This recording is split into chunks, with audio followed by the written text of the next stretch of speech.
Assalamualaikum warahmatullahi wabarakatuh. Alhamdulillahi ala ihsani wa syukru lahu ala taufiqihi wa amtinani wa asyhadu an la ilaha illallah wahdahu la syarika lahu ta'ziman li sya'nih wa asyhadu anna Muhammadan abduhu wa rasuluhu da'ila ridwani. Allahumma salli alaihi wa ala alihi wa ashabihi wa ikhwani. Hadirin hadirat yang dirahmati Allah Subhanahu wa taala, insyaallah pada kesempatan kali ini kita akan bahas tentang hal-hal terkait dengan kurban atau udhiyah. Yang pertama kita bahas kurban secara bahasa datang dalam 4 lafal ya. Ada namanya al-idhiyah atau al-udhiyah. Yang pertama al-idhiyah, yang kedua disebut juga dengan al-udhiyah. Yang kedua ini kalau dijamak jadi al-adhahi. Jadi sekarang kita terkadang ada lafal al-adhahi. Al-adhahi itu jamak dari al-idhiyah atau al-udhiyah. Kemudian lafal ketiga dhahiyah, kurban. Jamaknya ad-dhahaya. Ini juga ad-dhahiyah, jamaknya adalah ad-dhahaya. Ad-dhahiyah itu satu hewan kurban, dhahaya itu hewan-hewan kurban. Kemudian juga yang keempat al-adhah. Al-adhah jamaknya al-adha. Jamaknya al-adha. Jadi kalau kita Idul Adha itu namanya Idul kurban, Id kurban, karena adha itu jamak dari al-adha. Sama dengan maknanya Idul Adhahi, maknanya sama saja. Ini secara bahasa maka ada 4 lafal, maknanya semua adalah hewan kurban. Adapun secara istilah tentunya banyak definisi dari para fuqaha. Mereka mengatakan yaitu sembelihan khusus di waktu khusus dengan syarat khusus ya. Tapi kalau begitu juga seperti itu harus dijelaskan lagi khususnya apa, syaratnya apa, jadi panjang lebar. Tapi intinya secara istilah yaitu ma yuzakka minan na'am ya. Taqarruban atau minal an'am yaitu hewan yang ternak yang disembelih taqarruban ila Allah, dalam rangka bertaqarrub mendekatkan diri kepada Allah, min yaumil id, dari hari id ila akhir ayam tasyrik, sampai hari terakhir hari tasyrik. Kita perhatikan definisi ini. Pertama, dia ma yuzakka, disembelih. Tazkiyah itu umum lafalnya. Tazkiyah, at-tazkiyah, dia umum mencakup 3 model penyembelihan. Yang pertama disebut zabah, yang kedua an-nahar, yang ketiga al-aqar. Adapun zabah sebagaimana yang dilakukan pada kambing dan kalau ayam yaitu memutuskan kerongkongan sama 2 urat leher, itu namanya apa? Az-zabah. Zabah, sembelih. Ini biasanya untuk kambing dan sapi. Ini juga termasuk tazkiyah. Tazkiyah itu sembelihan syar'i. Caranya ada dengan zabah, ada dengan nahar. Adapun nahar ditusuk di lehernya. Ini untuk apa? Onta. Untuk onta. Nah, khilaf di kalangan para ulama, apakah kambing boleh juga dengan nahar? Terus apakah onta sebaliknya boleh dengan zabah? Kalau nahar itu ontanya diberdirikan kemudian ditusuk di bagian lekukan antara dada dengan leher, ditusuk sehingga darahnya keluar. Itu namanya apa? An-nahar. Itu terkait dengan leher ya. Jadi bukan disembelih tapi ditusuk sampai dia meninggal. Fa idza wajabat junubuha, jatuh baru kemudian dikuliti. Itu namanya nahar. Nah, ada khilaf di antara para ulama, bolehkah sapi dinahar atau kambing dinahar, dan bolehkah onta disembelih, dizabah? Ada khilaf, intinya ada yang mengatakan boleh semuanya. Ya, ada yang mengatakan yang ini tidak boleh, tapi intinya mereka sepakat kalau untuk kambing dan sapi maka dizabah, yaitu dengan dipotong kerongkongan dan urat lehernya. Adapun untuk onta yang afdal adalah dengan dinahar. Dia diberdirikan kemudian ditusuk di bagian lehernya. Yang ketiga dengan al-aqr. Aqr itu dilukai. Ini dilakukan jika tidak ada cara yang syar'i atau cara yang seharusnya bisa dilakukan. Misalnya ontanya kabur, misalnya sapinya kabur, misalnya kambingnya terbang ya. Maka boleh ditombak atau dengan apapun sambil bilang bismillah. Pokoknya dikena dia mati maka jadi sah. Itu namanya al-aqr. Dalam Al-Qur'an fa'aqruha. Mereka pun mengakar atau membunuh onta Nabi Saleh. Jadi Yang tentunya yang terbaik adalah zabah untuk kambing dan sapi, adapun nahar dengan untuk onta. Al-aqar kalau darurat, jika hewannya kabur, ditombak atau dipanah atau apapun, yang penting dia mati. Nah, ini pertama, jadi hewan ternak, dia cuma hewan ternak, tidak boleh selain hewan ternak. Hewan ternak, nanti akan bahas hewan ternak itu sapi, kambing, onta. Adapun kuda tidak boleh, ya.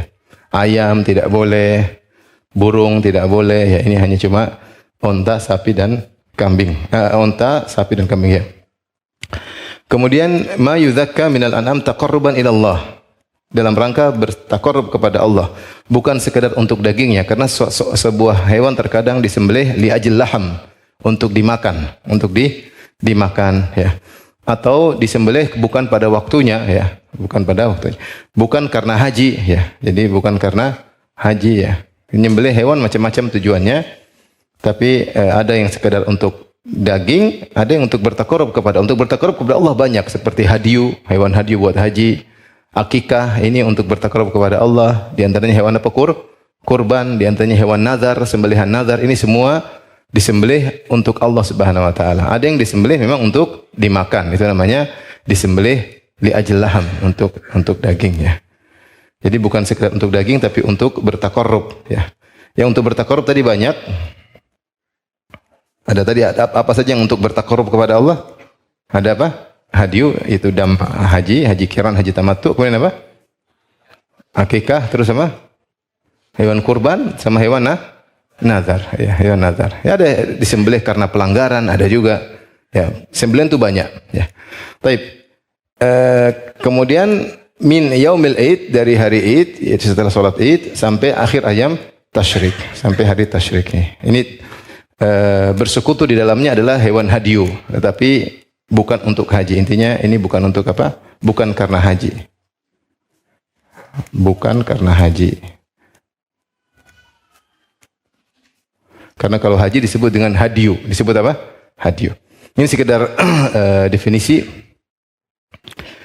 hewan kurban. Paham?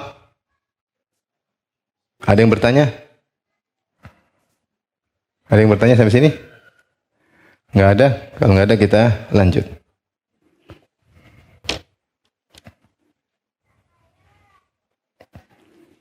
Dalil-dalil banyak, ya. Dari Al-Quran, di antaranya firman Allah, "Fasholli li rabbika wanhar." Yaitu salatlah hanya untuk Rabbmu, dan sembelihlah juga hanya untuk apa?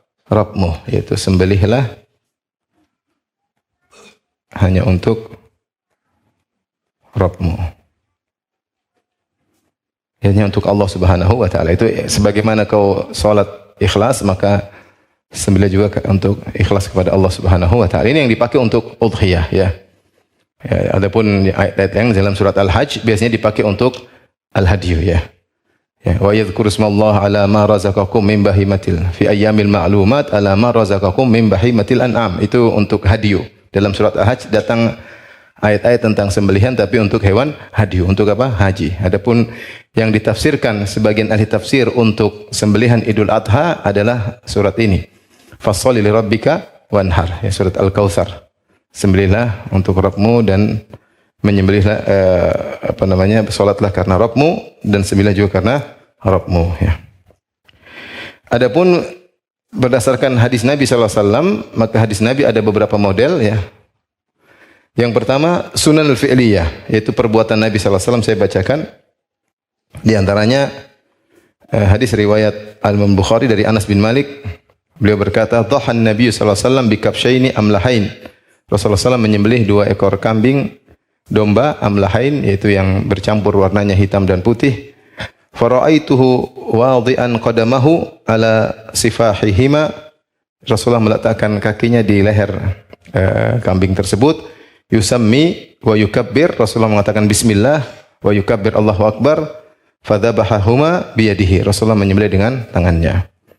Riwayat Muslim. Dan riwayat Bukhari dan Muslim. Dan riwayat Muslim dengan lafal yang lain, dhahar Rasulullah sallam bikabsyaini amlahain aqranain. Rasulullah sallam menyembelih 2 ekor domba yang bertanduk. Sama makna. Kemudian hadis Aisyah radhiyallahu anha, ada juga yang tadi hadis Anas, kemudian hadis Aisyah radhiyallahu anha, saya bacakan. Anna Rasulullah sallallahu amara bi kabshin aqran yata'u fi sawadin wa yabruk fi sawadin wa yanzur fi sawadin fa utiya bihi liyudhhiya bi fa qala ya Aisyah halumil mudyah qala ishahidha bi hajarin fa fa'alat thumma akhadhaha wa akhadha al-kabsh fa ja'ahu thumma ini dia suruh Aisyah ambil pisau ditajamkan, kemudian Rasulullah sembelih. Rasulullah mengatakan bismillah Allahumma taqabbal min Muhammad wa ali Muhammad, terimalah dari Muhammad dan keluarga Muhammad, wa min ummati Muhammad, dan dari juga umat Muhammad. Kemudian Rasulullah SAW sembelih. Hadis Ibnu Umar juga demikian. Dalam hadis Ibnu Umar Rasulullah SAW aqama Rasulullah SAW bil Madinah 10 sinin yudhahi. Rasulullah SAW tinggal di Madinah 10 tahun, tiap tahun pasti menyembelih. Tidak ada satu tahun lewat pun Rasulullah tidak menyembelih. Jadi Rasulullah SAW sejak di Madinah selalu berkorban. Kemudian juga hadis Jabir bin Abdullah radhiyallahu taala anhu, Rasulullah berkorban, Rasulullah berkata, bismillah wallahu akbar. Hadza anni wa amman lam yudhahi min ummati. Ini adalah dariku wa amman lam yudhahi min ummati, dan dari umatku yang tidak berkorban. Dari umatku yang tidak berkorban. Lafal-lafal ini saya sampaikan karena nanti ada khilaf tentang masalah hukum korban, wajib atau tidak. Jadi dalam satu lafal Rasulullah SAW mengatakan hadza anni wa an ummati Muhammadin wa amman lam yudhahi min ummati. Ini adalah atas namaku dan atas man lam yudhahi min ummati, dari umatku yang tidak berkorban. Taib, adapun dari sunnah nabawiyah qauliyah, ini dari perkataan. Kalau dari perbuatan-perbuatan Nabi, seperti hadis Ummu Salamah yang sering kita dengar, bahwasanya idza dakhalatil ashr wa arada ahadukum an yudhhiya, jika sudah masuk hilal atau 10 hari Dzulhijjah dan salah seorang dari kalian hendak menyembelih, fala yamussa min sya'rihi wala basyarihi syai'an, maka jangan dia memotong rambut kepalanya atau bulu-bulu rambut tubuhnya sedikit pun. Ini Rasulullah bilang ada menyembelih. Ya. Kemudian juga hadis Jundub bin Sufyan, ya.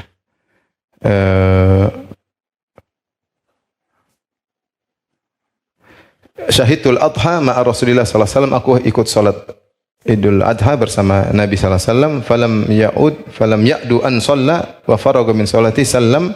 Kemudian Rasulullah SAW setelah salat yang berucap salam, fa idza huwa yara lahma adhahi qad tubihat. Tiba-tiba Rasulullah melihat ada hewan sembelihan sudah disembelih padahal baru selesai salat. Ya, qabla an yafruq min salati. Rasulullah belum selesai salat, hewan sudah disembelih. Fa qala man kana dhabaha udhiyatahu qabla an yusalliya aw nusalli falyadhbah makanaha ukhra. Siapa yang menyembelih sebelum kami salat, maka sembelih ulang. Wa man kana lam yadhbah, siapa yang belum sembelih, maka sembelihlah sekarang waktunya. Falyadhbah bismillah. Ini di antara dalil-dalil. Ini juga terjadi pada Abu Burnah bin Niyar. Dia menyembelih sebelum salat Idul Adha, maka Rasulullah SAW mengatakan syatuka syatul lahmin, bahwasanya kambingmu hanya kambing biasa, yaitu sembelihan biasa untuk daging, bukan untuk taqarrub ilallah. Karena kalau taqarrub ilallah, menyembelih karena Allah, ada aturannya, harus disembelih setelah salat Id. Karena kau menyembelih sebelum salat Id, maka syatuka syatul lahmin, kambingmu hanya kambing biasa, bukan kambing kurban. Itu manfaat, tapi bukan nilainya kambing kurban.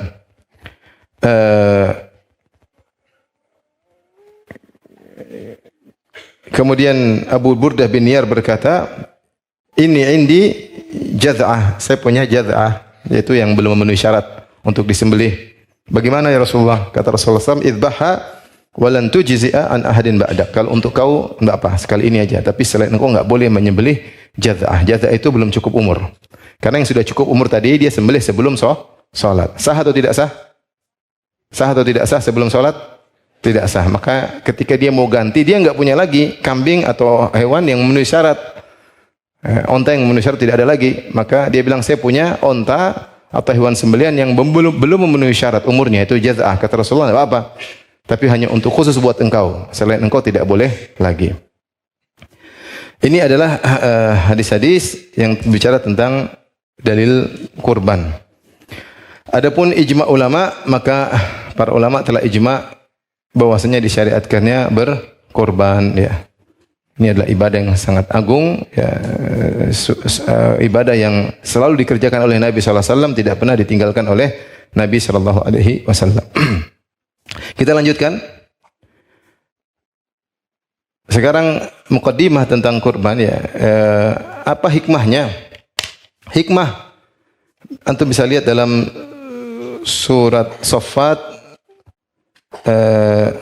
mulai kisah Nabi Ibrahim alaihissalam sampai mulai ayat 99 ya. Surat As-Saffat ayat 99 intinya Nabi Ibrahim alaihissalam dimusuhi oleh kaumnya wa qala bun lahu bunyanan fa alqu fil jahim, maka karena Ibrahim menghancurkan patung-patung mereka akhirnya dibangunlah bangunan tinggi, dimasukkan kayu bakar sehingga panasnya semakin membara karena dalam bangunan. Jadi bukan terbuka lapangan terbuka ditaruh kayu bakar, tapi dibuat bangunan ditaruh kayu bakar sehingga panasnya membara, baru Ibrahim fa'alquhu fil jahim, dilemparkan ke dalam api yang membara tersebut. Kemudian ketika dilemparkan Ibrahim alaihissalam berkata apa? Hasbiyallah wa ni'mal wakil. Akhirnya Allah berfirman, qulna ya naru kunu bardan wa salaman ala Ibrahim. Jadilah api, dinginlah engkau dan selamat bagi Ibrahim. Maka api tersebut menjadi dingin yang keselamatan. Dia membakar yang lainnya kecuali tubuh Ibrahim. Dan ini diantara mukjizat. Api itu kalau kena yang lainnya panas dan membakar, khusus kena kulitnya Ibrahim jadi apa? Dingin dan selamat. Bagaimana ya urusan Allah Subhanahu wa taala? Allah bisa membuat dalam satu waktu panas bagi yang lain, dingin bagi yang lain. Mungkin atau tidak? Terserah Allah. Kenapa enggak mungkin? Dalam satu waktu panas bagi yang lain, dingin bagi yang lain. Taib fa'aradu bihi kaidan faja'alnahumul asfalin. Mereka ingin melakukan makar buruk kepada Ibrahim, kami jadikan mereka justru yang hina, terkalahkan. Akhirnya Ibrahim harus pergi. Kata Allah, wa qala inni dhahibun ila rabbi sayahdin. Saya harus pergi kepada menuju Rabbku. Maka dia berhijrah meninggalkan kampung halamannya Babilonia menuju Allah Subhanahu wa taala. Dia berhijrah dengan hatinya sebelum dengan fisiknya. Ini dhahibun ila rabbi sayahdin. Dan dia yakin Allah pasti memberi apa? Petunjuk. Allah pasti memberi petunjuk.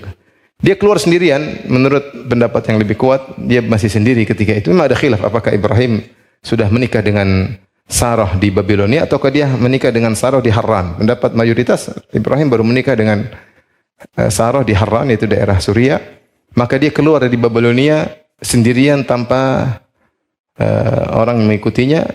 Maka dia berdoa, Rabbi habli minas salihin. Ya Allah, anugerahkanlah kepadaku anak yang saleh, karena bapaknya kafir, keluarganya kafir, kerabat-kerabatnya kafir, teman mainnya kafir, circle-nya kafir semua, orang kampung semua kafir, satu negeri semua kafir. Maka dia butuh anggota baru yang beriman. Maka dia bilang apa? Rabbi habli minas salihin. Ya Allah, anugerahkanlah aku anak yang saleh. Kata Allah, fabasyarnahu bigulamin halim. Maka kami beri kabar gembira kepadanya tentang seorang anak yang sangat penyabar, halim. Jadi Ibrahim kalau anaknya Ishak dengan bigulamin alim. Ishak disifati oleh Allah dengan alim, yang sangat berilmu. Adapun Ismail disifati dengan halim, yaitu yang sangat apa? Sabar. Ya. Maka akhirnya cerita singkatnya ketemu Sarah, ketemu Hajar, kemudian punya anak Ismail, kemudian Ismail dibawa ke Mekah, kemudian tumbuh besar jadi dewasa dan masih ada yang mengatakan masih anak satu-satunya ya, anak satu-satunya. Ibnu Katsir menyebutkan Ishak ya, lahir 13 tahun setelah itu, setelah Ibrahim Nabi Ismail lahir 13 tahun kemudian baru apa? Ishak.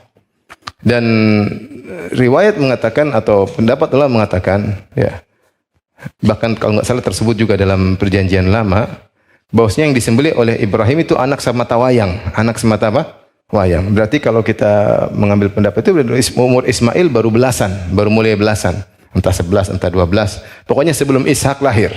Sehingga sempurna ujian. Beda kalau anaknya sudah ada yang kedua, mati satu masih ada yang yang lain. Tapi ini sempurna ujian. Kalau kita mengambil pendapat Ibnu Katsir rahimahullah bahwasanya Ishak lahir 13 tahun setelahnya, berarti Ismail ketika itu umurnya sebelum 13. Masih lulus SD kalau umur kita, ya enggak? Masih lulus SD, 12 lulus SD. Taib, maka kata Allah, falamma balagha ma'ahu sa'ya qala ya bunai, tatkala anak itu sudah mencapai umur sanggup, yaitu mampu beraktivitas membantu ayahnya. Qala ya bunayya, maka Ibrahim datang Sebutkan Ibrahim bolak-balik tengok anaknya dengan Buraq, wallahu alam bisawab. Maka dia kali ini datang, dia bilang, ya bunayya inni ara fil manami anni athbahuk. Ya ayah anakku, sungguhnya, dan panggilan sangat halus. Dia nggak mengatakan ya ibni, tapi ya bunayya, itu tasghir. Pakai bunayya menunjukkan wahai anakku, kata-kata sayang, wahai putraku, ya. Aku melihat dalam mimpi anni athbahuka, sungguhnya aku sedang menyembelih engkau.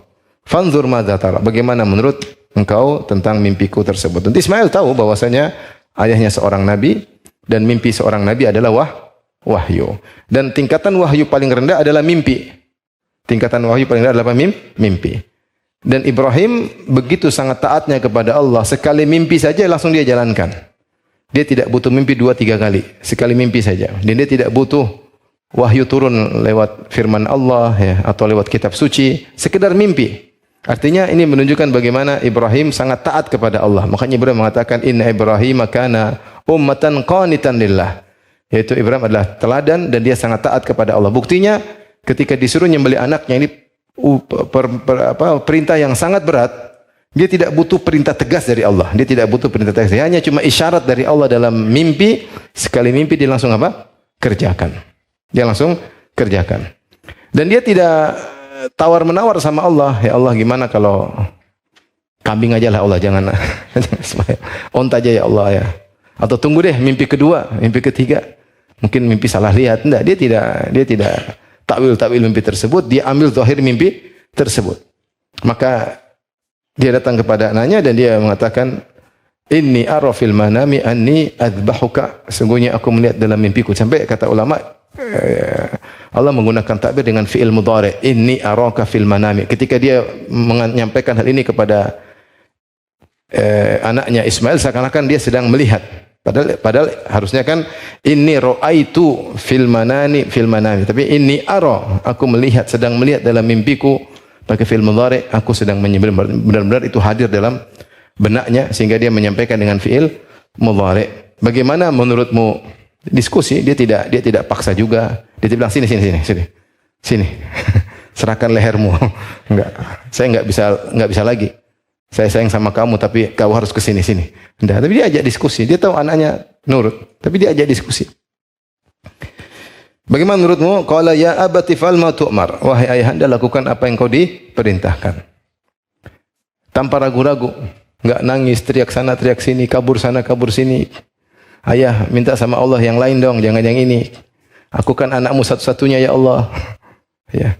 Kau belum punya anak lagi, kau menantiku puluhan tahun baru saya lahir ya Allah. Karena Ibrahim setelah 60 tahun dia berdoa atau 10-an tahun baru lahir siapa?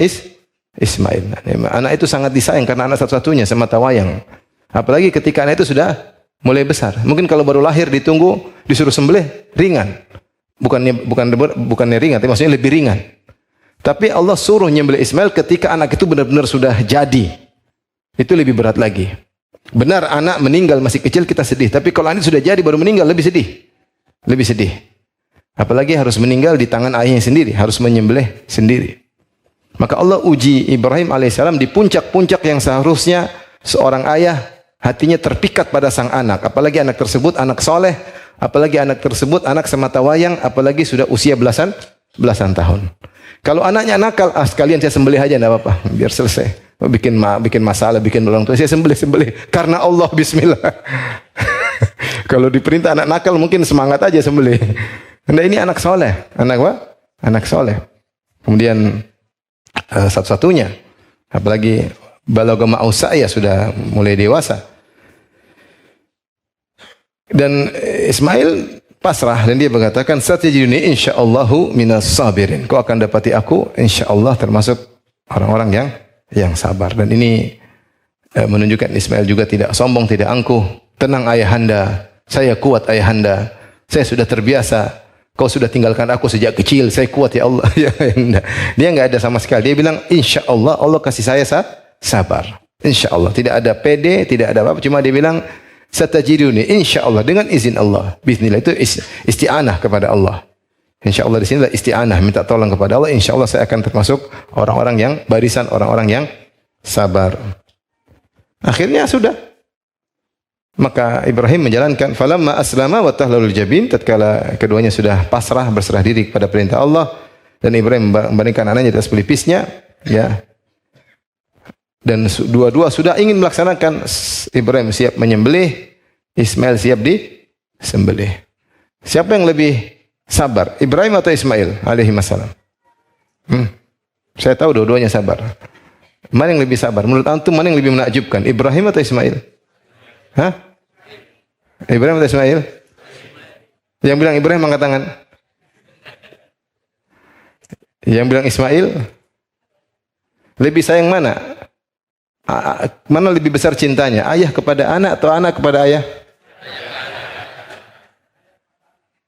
Saya antum kan sudah jadi bapak belum? Antum bapak sekaligus anak. Mana yang lebih sayang? Kasih sayang lebih besar? Ayah kepada anak atau anak kepada ayah? Ayah kepada anak.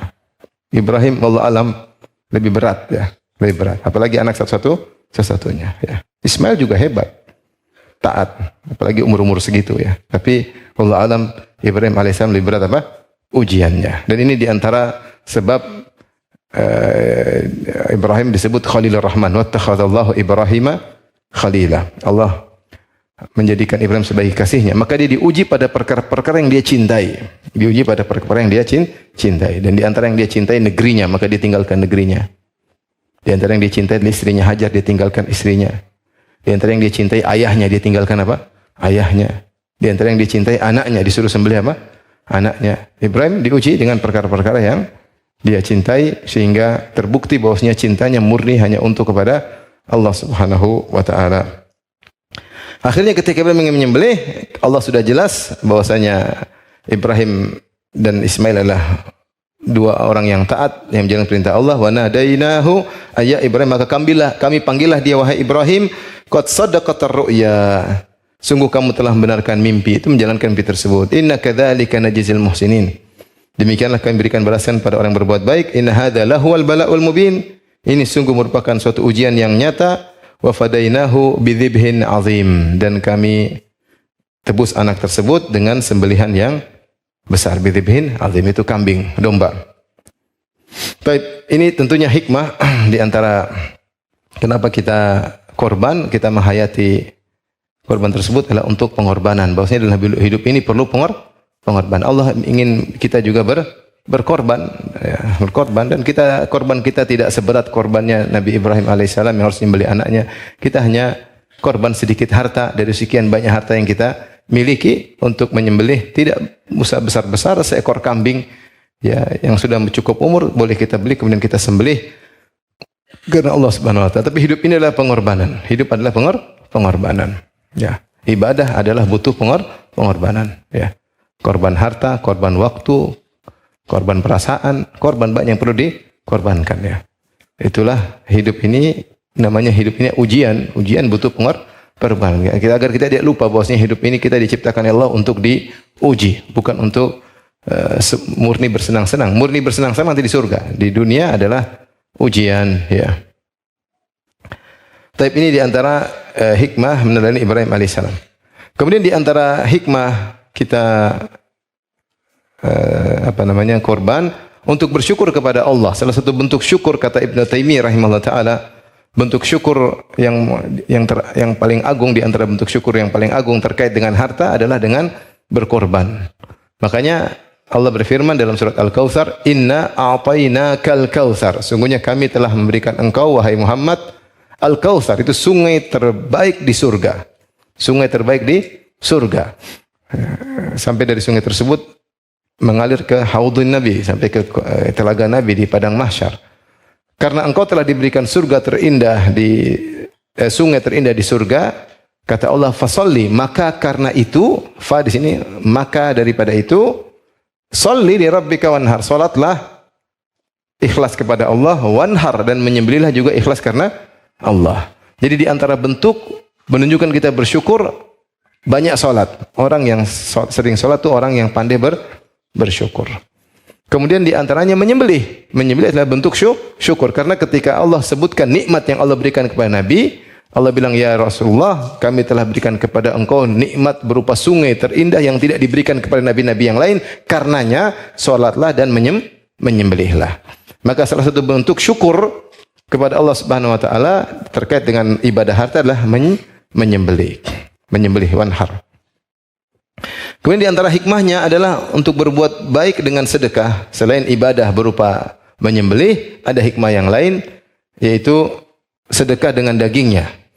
Oleh karenanya sebagian ulama berpendapat sembelihan terbaik yang paling banyak dagingnya, yang paling gemuk, yang paling gemoy, itu yang paling apa? Afdal. Yang paling apa? Gemoy. Yang paling afdal karena dagingnya semakin bermanfaat, ya. Itu hikmah. Makanya disunahkan bagi orang yang menyembelih, dia makan sebagian, dia dijadikan hadiah sebagian, dia sedekahkan sebagian. Kemudian antara ibadah yang agung adalah di antara hikmah adalah ibadah menyembelih, ibadah menyembelih. Dan ini di antara kalau saya katakan syiar tauhid, apa? Syiar tauhid. Oleh karenanya ibadah menyembelih bukan ibadah yang disembunyikan, tapi ibadah yang ditampakkan. Ya, sampai Rasulullah mengatakan hadza an Muhammad wa ali Muhammad wa ummati Muhammad. Ini dari atas nama dariku dan dari keluargaku, ya. Ya, jadi hadza anni wa amman lam yudhahi min ummati. Jadi sebutin dariku. Disembelih di depan banyak orang, ya. Sambil bismillah Allahu akbar sembelih. Allahumma minka walaka dengan suara yang didengar oleh orang karena ini syiar. Ini syiar. Ya, oleh karenanya kita dalam Al-Quran, Qul inna solati wa nusuki. Katakanlah bahwasanya salatku dan sembelihanku wa matilah rabbil alamin, hidupku dan matiku hanya untuk Allah Subhanahu wa taala. Oleh karenanya di antara ibadah yang agung adalah menyembelih kepada Allah Subhanahu wa taala dan dilakukan terang-terangan, ya. Karena ini syiar. Untuk membantah sembilan kepada selain Allah. Betapa banyak sembelihan diserahkan untuk arwah, untuk jin, ya, untuk wali di kuburan, banyak para ulama sebutin, ya. Di antara kesyirikan adalah menyembelih untuk wali di kuburan, menyembelih untuk jin, menyembelih untuk malaikat mungkin, menyembelih untuk apa? Enggak boleh. Menyembelih untuk Nyi Roro Kidul, enggak boleh. Menyembelih untuk penunggu gunung apa kayak, penunggu kebun mana kayak, enggak boleh. Saya beberapa kali ditanya, ada orang punya proyek di suatu daerah, tapi dia mau masuk proyek situ, masyarakat setempat mensyaratkan tidak boleh masuk proyek kecuali menyembelih untuk roh-roh kehormatan kami dengan menyembelih sekian ekor babi. Tanya, gimana Ustaz? Enggak usah. Saya bilang itu proyek enggak boleh diambil.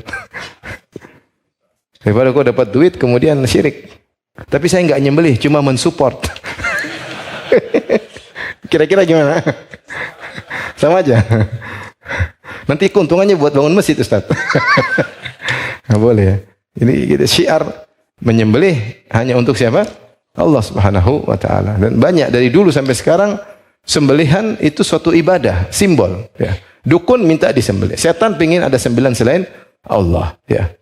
Dewa-dewa pingin sembelih selain apa? Allah. Penunggu-penunggu ingin sembelih selain Allah. Jadi menyembelih itu ibadah, makanya ada yang spesial. Dan maksud saya untuk menyaingi sembelihan kepada selain Allah, maka kita syiarkan sembelihan karena Allah Subhanahu wa taala. Makanya Rasulullah mengatakan hadza minka walaka. Minka walaka, ini sembelihan dari engkau ya Allah dan untuk kembali untukmu. Karena yang berhak untuk kita serahkan penyembelihan adalah yang mengalirkan darah dalam hewan ini. Siapa yang mengalirkan darah dalam hewan ini? Siapa yang mengalirkan darah dalam hewan ini? Allah Subhanahu wa taala. Maka kita alirkan darah tersebut juga untuk yang mengalirkannya. Hadza minka walaka. Ini semua dari anugerahmu dan ini juga disembelih untukmu. Maka ini diantara hikmah menyembelih adalah untuk syiar tauhid. Taib di antaranya hadis-hadis tentang keutamaan menyembelih. Seluruh hadis kalau tidak salah Ibnu Al-Arabi mengatakan seluruh hadis terkait dengan keutamaan menyembelih semua hadisnya dhaif. Semua hadis dhaif. Maka cukup kita tidak tahu secara spesifik tapi cukup Nabi SAW melakukannya tiap tahun. Perintah Allah fasaribikum sudah cukup. Yang jelas pahalanya besar karena dia pengorbanan apa? Pengorbanan harta. Oleh karena jumhur ulama berpendapat bahwasanya sedekah dengan seandainya kambing itu harganya 4 juta, kemudian kita sedekahkan 4 juta, lebih afdal kita belikan kambing. Lebih afdal kita belikan apa?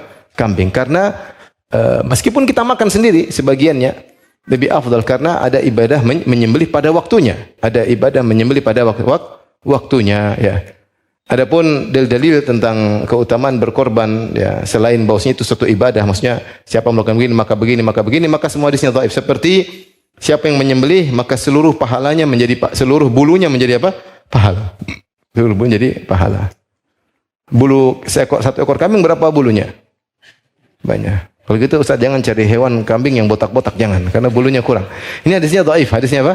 Dhaif. Kemudian juga korban akan menjadi tunggangannya pada hari kiamat. Ya. Makanya carilah kambing yang gede supaya nanti cepat ketika di hari kiamat. Hadisnya pun dhaif. Kalau hadisnya sahih kita beriman. Semuanya masuk akal. Tidak ada yang tidak masuk akal. Boleh-boleh saja Allah jadikan kambing sebagai tunggangan, tapi mungkin kambingnya kambing sudah dimodifikasi ya. Ya, kita nggak tahu, Allah alam ya. Sama tunggangan untuk lewat sirat. Ya, di antaranya bahwa sembilan yang kau sembelih akan menjadi tunggangan untuk apa sih? Sirat ya. Sehingga berusaha yang bagus, yang ini, yang ini. Tapi kalau hadisnya sahih kita akan beriman, tapi qadarullah hadisnya semua apa? Dhaif. Hadisnya semua apa? Dhaif terkait lafal-lafal seperti ini. Secara umum ibadah yang sangat awal adalah ibadah nahar, menyembelih. Terutama pada hari nahar, terutama pada 10 Dzulhijjah. Di antara ibadah paling agung 10 Dzulhijjah adalah menyembelih, sementara ibadah yang biasa aja lebih afdal daripada jihad fi sabilillah. Apalagi nyembelih tanggal 10 Dzulhijjah. Maka seorang berusaha nyembelih tanggal 10.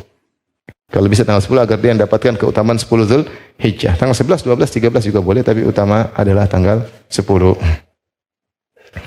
Ya, berkata Ibnu Al-Arabi Al-Maliki, "Laisa fi fadli ad-duhiyah haditsun sahih." Tidak ada satu hadis sahih pun dalam keutamaan menyembelih, ya. Wa qad rawan nasu fiha ajaiba lam tasih. Orang-orang telah meriwayatkan hadis-hadis menakjubkan tetapi tidak sahih. Minha, di antaranya hadis katanya Rasulullah bersabda, "Innaha matayakum ilal jannah." Sungguhnya sembilan kalian adalah tunggangan kalian menuju surga. Tunggangan kalian menuju surga. Tapi hadisnya semua lemah. Seperti azzimu dhahayakum. Pilih sembelihan yang gede-gede. Fa innaha ala sirati matayakum, karena dia akan menjadi tunggangan kalian ketika melewati apa? Sirat. Jadi jangan yang kecil-kecil. Nanti enggak sampai-sampai. Suruh onta yang gede ya. Tapi hadisnya, seandainya hadis sahih kita beriman, tapi hadisnya apa? Dhaif.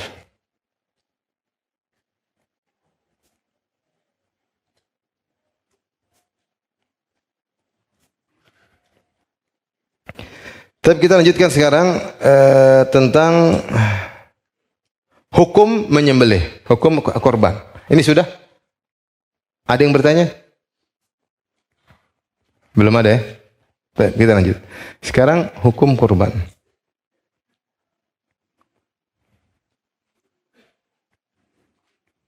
Hukum korban. Maka ada beberapa pendapat, dua yang terkenal, yaitu pertama hukumnya adalah sunnah muakkadah, yang kedua hukumnya wajib. Hukumnya wajib. Ini khilaf ya, khilaf ulama. Adapun mengatakan hukumnya wajib, mereka mengatakan dalilnya adalah Rasulullah tidak pernah meninggalkan. Nabi SAW tidak pernah meninggalkan. Jadi muwadzabah. Ya, sekalipun selama di Madinah. Berapa tahun tadi? 10 tahun. 10 tahun. Kemudian juga Rasulullah SAW misalnya mengatakan man wajada sa'atan walam falam yudhahi fala yaqrabanna musallana. Kata Nabi sallallahu alaihi wasallam, man wajada sa'atan walam yudhahi, siapa yang mendapatkan kelapangan tapi tidak menyembelih, fala yaqrabanna musallana, maka jangan dekati musalla salat Id. Maka jangan dekati musalla salat Id. Ini ancaman. Kemudian juga di antara dalil mereka mengatakan wajib, bahwasanya Rasulullah SAW menyuruh Abu Burdah bin Niyar untuk ganti sembelihan yang salah. Nabi nyuruh, sallallahu alaihi wasallam menyuruh mengganti sembelihan yang salah. Karena mereka menyembelih sebelum apa? Sebelum salat Id, ya. Kata Nabi sallallahu alaihi wasallam, "Syatu ka syatu lahmin." Daging kambingmu cuma kambing biasa. Ya, cari yang lain, ya. Falyadbah faman dzabaha qabla salat falyadbah makanaha ukhra. Siapa yang menyembelih sebelum salat, ganti dengan yang lain. Berarti ini wajib dong. Kan disuruh ganti dengan kambing. Kalau tidak wajib, Rasulullah ya sudahlah apa-apa yang cuma sunnah tidak wajib. Ya.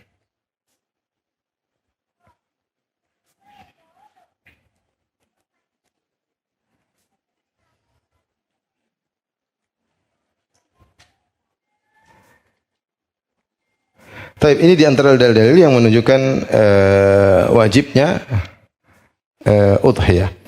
Adapun pendapat jumhur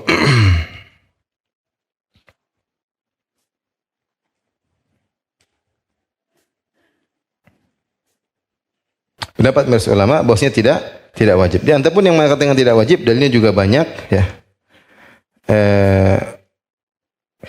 Tadi juga mereka berdalil dengan apa? Perintah Allah. Fasholli li rabbika apa? Wanhar. Salatlah dan menyembelihlah. Kata Ibnu Taimiyah rahimahullah, wa ammal udhiyatu fal adhar wujubuha aidan fa innaha min a'zami syairil Islam. Ini pendapat beberapa ulama, di antaranya pendapat Ibnu Taimiyah. Ibnu Taimiyah ma'ruf kalau sudah pilih pendapat biasanya kuat, ya. Makanya beliau mengatakan adapun kurban yang lebih kuat atau lebih nampak hukumnya juga wajib karena dia termasuk syiar Islam yang sangat agung, ya. Wa hiya nusukul am fi jamil amsar, dan dia adalah berlaku umum ke seluruh kota-kota. Wa nusuk makrunun bis salat, dan dia adalah ibadah yang digandengkan dengan salat. Fasholli li rabbika wanhar. Inna salati wa nusuki. Sebagaimana salat wajib, maka kalau ini juga wajib, oke, karena tergandengkan. Intinya dalil yang cukup kuat, ya.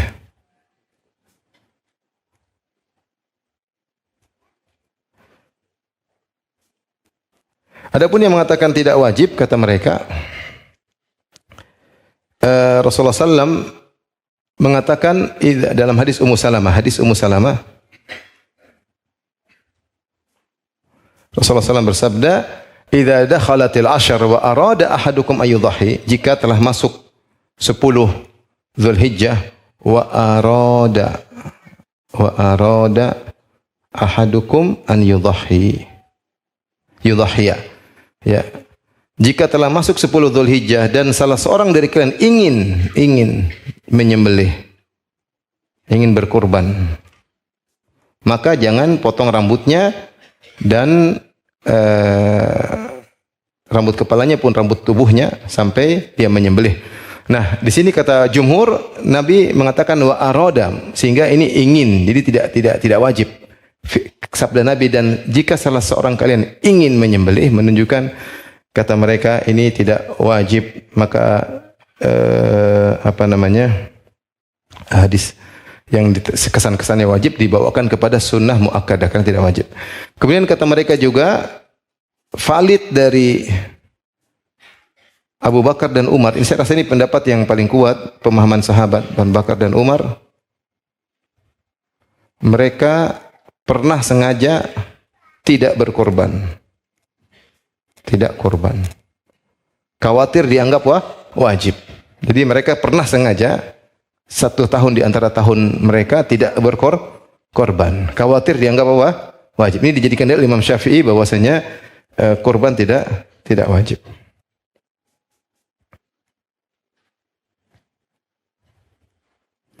Kemudian juga adapun hadis man wajada sa'atan, hadis ini jangan dekat musalla, ya. Hadis man wajada sa'atan, siapa yang punya kelapangan harta kemudian tidak menyembelih, maka jangan dekati musalla kami. Maka di sini banyak ulama mengatakan hadisnya mauquf. Ini hadis mauquf.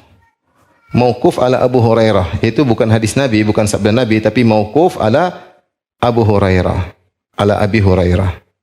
Jadi perkataan Abu Hurairah radhiyallahu anhu bukan perkataan Nabi sallallahu alaihi wasallam. Dan ini juga bukan menunjukkan wajib seperti Rasulullah mengatakan man akala summan. Ya, siapa yang makan bawang putih fala yaqrabanna masjidana, maka jangan dekati masjid. Itu pun tidak sampai derajat haram ya, tapi makruh, sehingga mereka mengatakan Allah alam, kalaupun ini sabda Nabi maka ini hanya menunjukkan penekanan, hendaknya jangan bermudah-mudah dalam meninggalkan kurban. Tetapi yang Allah alam yang lebih tepat hadisnya hadis mauquf, bukan sabda Nabi tapi perkataan siapa? Abu Hurairah. Adapun hadis Abu Burdah bin Niyar yang suruh ganti kambing yang lain, itu maksudnya Rasulullah yang menjelaskan siapa yang ingin sembelihnya syar'i maka ganti baru, maksudnya gitu. Bukan menunjukkan kewajiban, tetapi siapa yang terlanjur menyembelih sebelum sholat, kalau ingin sembelihannya syar'i ya sembelih yang baru, tidak menunjukkan wajib. Tapi saya rasa pendapat yang paling kuat pemahaman Abu Bakar dan Umar. Abu Bakar dan Umar lebih paham, sehingga Allah alam bisawab bahwasanya hukum kurban adalah sunnah muakkadah, sunnah yang sangat ditekankan, sangat ditekankan. Seandainya satu negeri kompak tidak ada yang mau menyembelih, diperangi. Karena ini syiar Islam. Tapi kalau sudah ada yang sembelih ya sudah. Tidak sampai pada derajat. Oleh karenanya Nabi SAW mencontohkan yang mudah, yaitu kambing. Maksudnya kambing tidak harus onta, tidak harus sapi, kambing. Kau punya duit, kambing. Taib. Pembahasan berikutnya, siapa yang wajib menyembelih? Siapa yang wajib menyembelih? Sepakat ulama, bos yang wajib menyembelih yang punya kelebihan. Cuma kelebihan sini khilaf ya. Apakah maksudnya dia punya kelebihan harta? Yang penting cukup hari itu untuk lebaran ada duit lebihnya, ya sudah. Dia kalau ada duit untuk bisa beli kambing, dia harus beli kambing, maka disyaratkan baginya. Ada yang mengatakan enggak, yaitu kalau dia punya kebutuhan setahun cukup, baru dia nyembelih kambing. Kalau kebutuhan setahun tidak cukup, maka dia masih dikatakan miskin ya. Intinya bagaimana kalau berhutang untuk korban? Ada yang mengatakan ya tidak, ngapain dia berhutang, ini tidak wajib. Ada yang mengatakan boleh. Datang hadis dhaif, tapi hadisnya dhaif. Bosnya Rasulullah ditanya, apakah saya berhutang? Kata Rasulullah, berhutanglah untuk korban. Tapi hadisnya apa? Dhaif. Ada yang mengatakan boleh berhutang selama dia yakin bisa melunasi hutang tersebut. Kalau dia nggak yakin, maka jangan paksakan diri.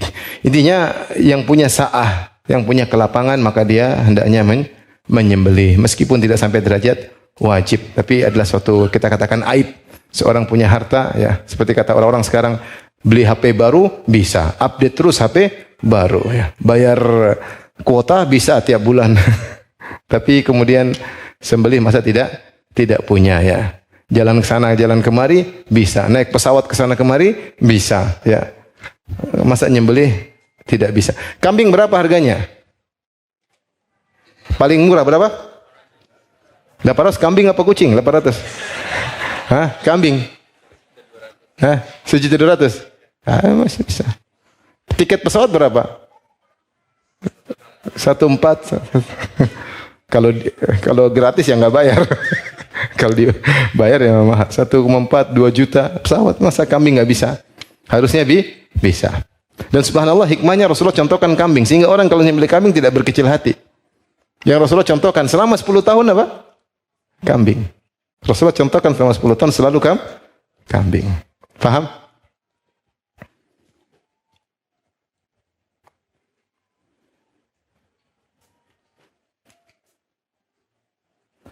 Baik. Siapa, ini pembahasan berikutnya, siapa yang disyariatkan berkorban?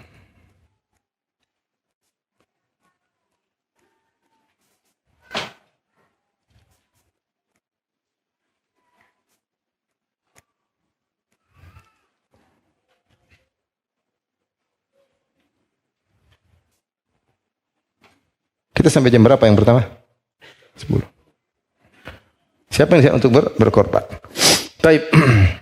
Ada khilaf di kalangan para ulama, tentunya sepakat yang lapang, sepakat yang punya kelapangan. Yang miskin jangan paksakan diri. Ya. Khilaf tentang apakah orang musafir, bagaimana dengan musafir wajib disyariatkan enggak? Sedang haji disyariatkan enggak? Ini pembahasan di kalangan para ulama. Ada khilaf di kalangan para ulama. Maka pendapat pertama, disyariatkan pada semua manusia yang mampu. Disyariatkan pada seluruh kondisi bagi yang mampu. Ini pendapat jumhur ulama, di antaranya Syafi'iyah. Apakah haji? Iya, haji. Musafir? Iya. Punya duit? Sembelih kambing. Haji? Iya. Berarti kedua kambing? Iya. Kambing hadiu, kambing korban. Silakan. Selama mampu. Tidak wajib tentunya. Tidak wajib. Tapi kalau disyariatkan, ya disyariatkan. Ini pendapat pertama pendapat Imam Syafi'i. Kata Imam Syafi'i rahimahullah ta'ala, al-udhiyatu sunnatun ala kulli man wajada sabil minal muslimin. Udhiyah adalah sunnah bagi setiap orang muslim yang punya kemampuan. Min ahlil mudun wal qura. Apakah mukim, au ahlu safar wal hadar, ataukah sedang bersafar, wal hajj bi Mina, wa sedang haji di Mina atau tidak haji, ya. Man kana ma'u hadyu wa man lam yakun ma'u hadyu, yang harus bayar hadyu atau tidak bayar hadyu. Kalau misalnya dia hajinya ifrat, dia tidak bayar hadyu. Apakah dia disyariatkan untuk korban? Kata Imam Syafi'i, iya. Tapi kalau dia ada kewajiban hadyu karena haji qiran atau haji tamattu, ada harus nyembelih hadyu, apakah disyariatkan korban? Iya. Dia bawa hadyu dari Madinah menuju Mekah atau beli di Mekah, semua kalau mampu pokoknya disyariatkan apa? Korban. Ya. Oleh karenanya saya cerita, saya pernah ketemu seorang ibu-ibu, uangnya habis. Dulu jamaah haji, ini saya bicara mungkin belasan tahun lalu ya. Atau ya belasan tahun lalu. Jadi kalau jamaah haji, saya nggak tahu sekarang, reguler dikasih uang jajan 1.500 real. Dari kumpulan uangnya 1.500 real untuk uang jajan selama di Mekah dan Madinah. Ada seorang ibu uang jajannya habis. Saya bilang, kenapa habis, Bu? Saya beli kambing 3. Loh, kenapa kambing 3? Karena disuruh sama pembimbing beli kambing 3. Kambing apa aja? Pertama kambing haji, hadiu. Yang kedua, Bu, kambing korban. Ibu nggak harus korban, tapi katanya suruh beli kambing korban. Ketiga, Bu, kambing pelanggaran. Ibu melanggar? Enggak, tapi katanya pasti melanggar nanti. Jadi sepertinya pembimbingnya ini penjual kambing sepertinya. Panglima Dam. Jadi ya kasihan nih, dia nggak punya uang, nggak bisa jajan, habis uangnya. Ya, kecuali uangnya banyak, nggak apa. Tapi kalau disyariatkan bagi yang mampu, uang satu kambing 500 real, 400 real, habis uangnya. Terus gimana? Ini nggak benar ya. Apalagi sedang musafir, susah. Asal kau punya ke lapangan nggak ada masalah. Ini pendapat sebagai jumhur ulama, di antara mazhab Imam Syafi'i rahimahullahu taala. Pendapat Hanabila juga, Zahiriyah juga. Adapun Abu Hanifah, pendapat yang kedua, Abu Hanifah, musafir tidak wajib. Musafir bukan tidak wajib, tidak disyariatkan.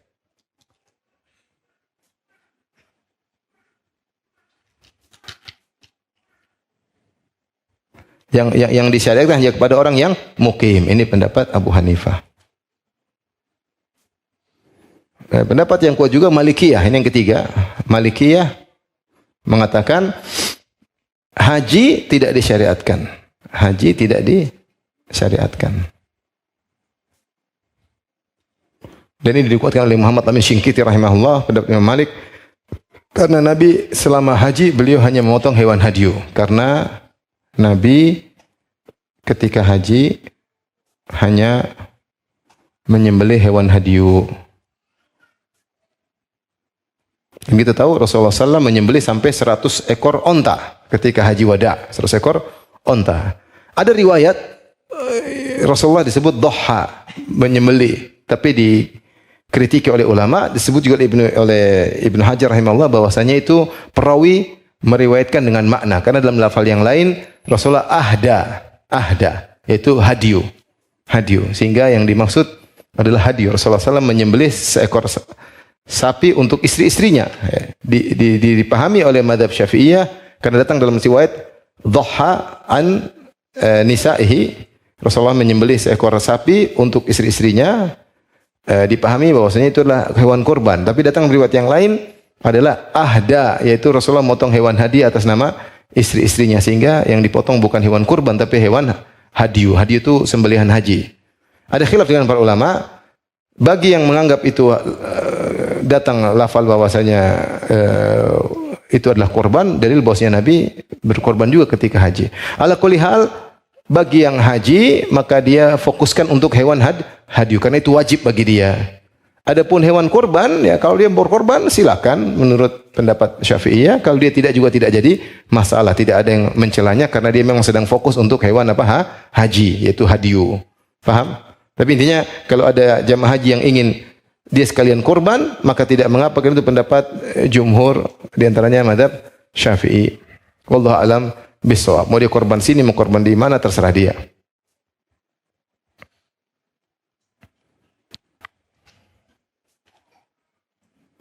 Baik, sekarang kita masuk pada syarat hewan korban. Ini sudah? Sudah belum?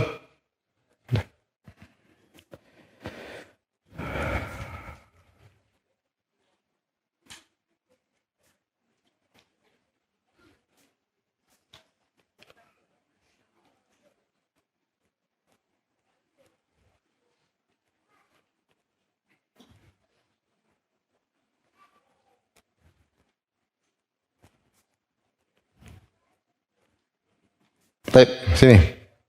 Syarat-syarat hewan korban. Pertama, syarat awal tentang jenis hewannya. Yang pertama, jenis hewannya apa?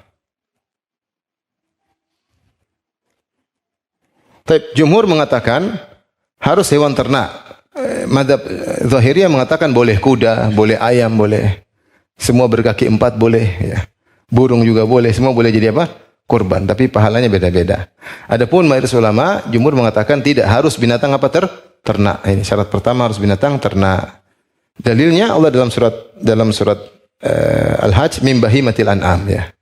Bahimatil an'am, dan dia ada ibil, ada sapi. Sapi ada dua, ada bakar, ada kerbau. Ada apa? Kerbau, ya. Ada yang mengatakan apakah banteng? Banteng sapi liar, ya. Apakah boleh? Tidak, ada khilaf, ya. Yang liar-liar ada khilaf. Tapi kalau yang kerbau aman karena dia tidak tidak liar. Jadi onta satu model, sapi ada dua model, kambing ada dua model. Ada domba, ada namanya al-ma'is, kambing. Paham, ya? Onta, sapi sama kambing. Ada domba namanya dha'an, kambing namanya apa? Al-ma'is. Kambing, domba bagian kambing bukan? Tapi kambing domba gitu kan, ya? Atau domba saja? Bahasa Indonesia kambing domba atau domba aja? Domba, ya. Jadi domba bukan kambing. Menurut bahasa Indonesia, domba itu kambing atau bukan? Hah? Iya, tapi dia kambing atau bukan? Ya makanya bilang kambing domba, ya. Kalau kambing satunya, kambing tok. Taib. Allah berfirman dalam Al-Quran dalam surat Al-An'am 143 144, "Samaniyata azwaj." Kata Allah, minal dha'ni itsnain minal ma'zi itsnain. Qul adzakar, dan seterusnya. Kemudian wa minal ibli itsnain wa minal baqari itsnain. Allah sebutkan ada 8 pasang ini. Minal dha'i, dua domba jantan, maksudnya dua pasang itu domba jantan dan betina. Wa minal ma'zi itsnain, itu jantan dan betina, kambing. Kemudian wa minal ibli, kambing dan jantan dan betina, onta. Wa minal baqari, sapi juga jantan dan betina. Ini 4 model. Cuma kita bilang sapi tadi, ada apa juga? Kebo. Ini yang Allah sebut dalam Al-Quran.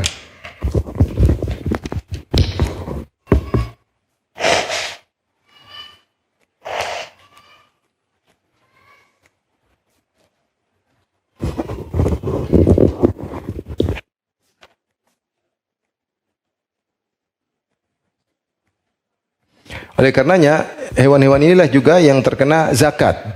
Hewan ini juga yang terkena apa? Zakat. Hewan ini juga yang terkait dengan hadiyu, karena dia terkait dengan taqarrub ila Allah Subhanahu wa taala. Dia juga berlaku zakat padanya, dan juga hewan hadiyu juga berlaku pada hewan-hewan tersebut.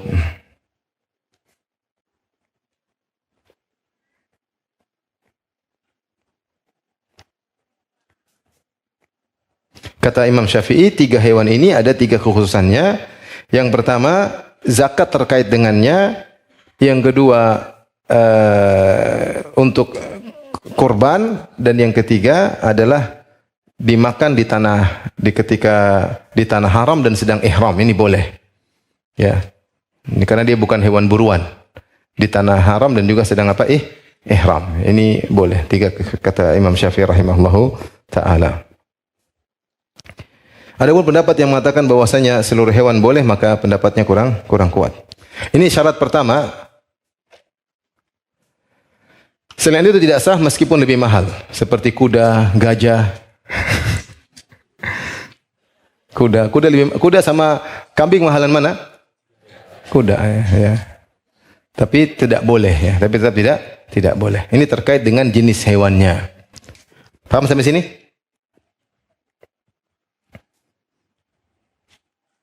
Sekarang usia hewan tersebut, syarat kedua terkait usia hewan tersebut.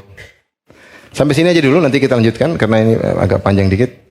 Demikian saja, insyaallah kita beri kurang menit, 15 menit ya. 15 menit. Wabillahi taufik. Assalamualaikum warahmatullahi wabarakatuh.